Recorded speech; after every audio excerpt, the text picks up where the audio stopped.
And welcome to week 8 of a year of wisdom. Let's get to reading.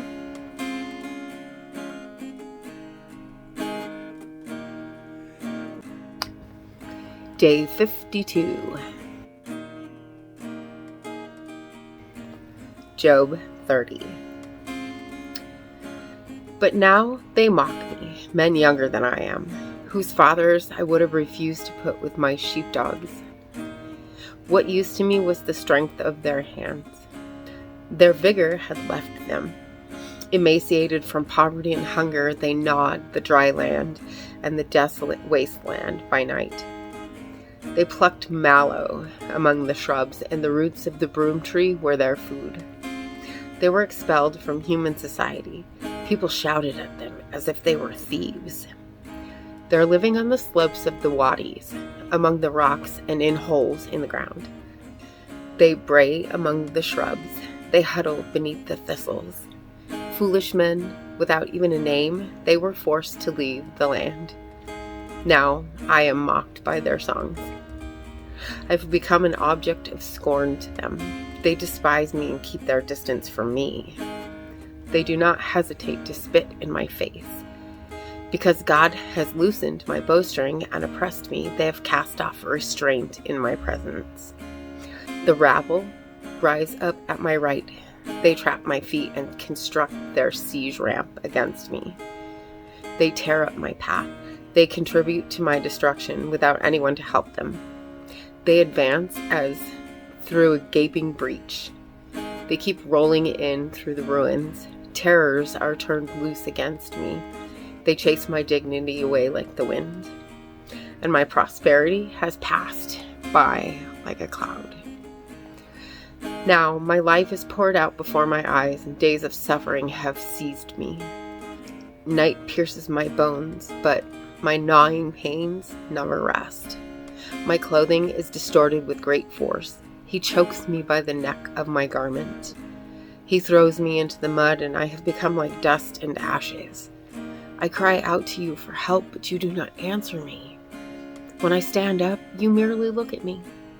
You have turned against me with cruelty. You harass me with your strong hand.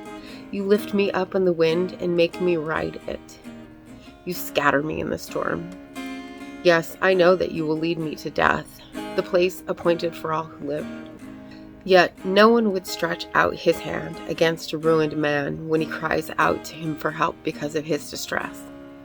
Have I not wept for those who have fallen on hard times? Has my soul not grieved for the needy? But when I hoped for good, evil came. When I looked for light, darkness came. I'm churning within and cannot rest. Days of suffering confront me. I walk about blackened, but not by the sun. I stood in the assembly and cried out for help. I've become a brother to jackals and a companion of ostriches. My skin blackens and flakes off, and my bones burn with fever. My lyre is used for mourning, and my flute for the sound of weeping. Proverbs 21. A king's heart is like streams of water in the Lord's hand. He directs it wherever he chooses. All a man's ways seem right to him, but the Lord evaluates the motives. Doing what is right and just is more acceptable to the Lord than sacrifice. The lamp that guides the wicked, haughty eyes and an arrogant heart, is sin. The plans of the diligent certainly lead to profit, but anyone who is reckless certainly becomes poor. Making a fortune through a lying tongue is a vanishing mist, a pursuit of death. The violence of the wicked sweeps them away because they refuse to act justly. A guilty man's conduct is crooked, but the behavior of the innocent is upright. Better to live in the corner of a roof than to share a house with a nagging wife. A wicked person desires evil. He who has no consideration for his neighbor. When a mocker is punished, the inexperienced becomes wiser. When one teaches a man, he acquires knowledge. The righteous one considers the house of the wicked. He brings the wicked to ruin. The one who shuts his ears to the cry of the poor will himself also call out and not be answered. A secret gift soothes anger, a covert bribe, fierce rage. Justice executed is a joy to the righteous, but a terror to those who practice iniquity. The man who strays from the way of wisdom will come to rest in the assembly of the departed spirits. The one who loves pleasure will become a poor man. Whoever loves wine and oil will not get rich. The wicked are a ransom for the righteous, and the treacherous for the upright. Better to live in a wilderness than with a nagging and hot-tempered wife. Precious treasure and oil are in the dwelling of a wise person, but a foolish man consumes them. The one who pursues righteousness and faithful love will find life, righteousness, and honor. A wise person went up against a city of warriors and brought down its secure fortress. The one who guards his mouth and tongue keeps himself out of trouble. The proud and arrogant person named Mocker acts with excessive pride. A slacker's craving will kill him because his hands refuse to work. He's filled with craving all day long, but the righteous give and don't hold back. The sacrifice of a wicked person is detestable. How much more so when he brings it with ulterior motives?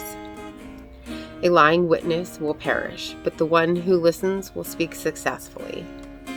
A wicked man puts on a bold face, but the upright man considers his way. No wisdom, no understanding, and no counsel will prevail against the Lord. A horse is prepared for the day of battle, but victory comes from the Lord. And once again, thank you so much for being here today. Don't forget to hit subscribe and click the bell so you'll get notifications for the next readings. See you tomorrow. Blessings. I'm standing at the crossroads. I'm lost without a clue. I need a big pink neon sign to show me what to do. I thank you, Lord. It glorifies you when you're the only answer. I praise you, Lord, for holding what's too much for me. And I'm amazed by you, Lord, because nothing's too big and nothing's too small to lay at your feet. I want to thank you, Lord, for believing in me.